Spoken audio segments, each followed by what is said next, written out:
ఒక వ్యక్తి ప్రభువుని నమ్ముకుంటే సరిపోదు, మొదట ఆ వ్యక్తిలో ఆత్మ సంబంధమైనటువంటి తృప్తి అనేది రావాలి.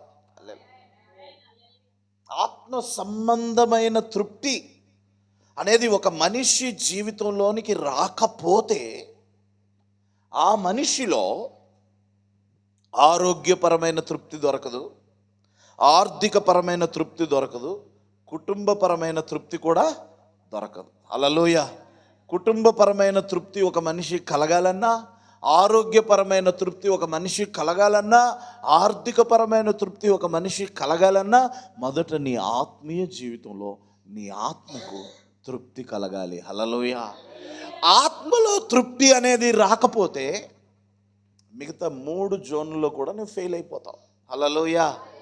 బైబిల్ ఏమంటుందో తెలుసా?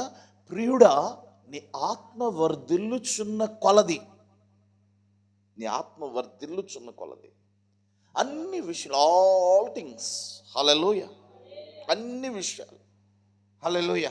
ఒక వ్యక్తి యేసు ప్రభు దగ్గరికి వచ్చిన ఆత్మీయ జీవితానికి తృప్తి కలగట్లేదు అనుకోండి, నీ మనస్సాక్షి ఇస్తున్న సాక్ష్యం. హల్లెలూయా. Your conscience,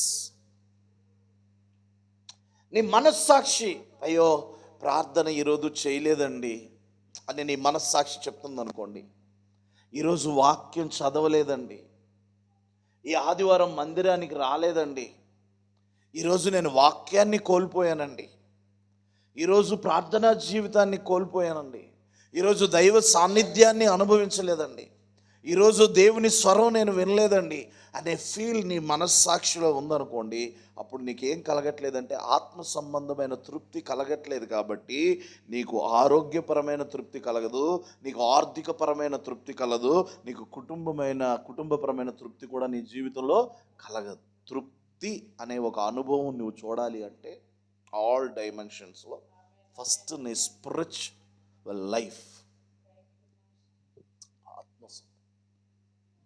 hallelujah.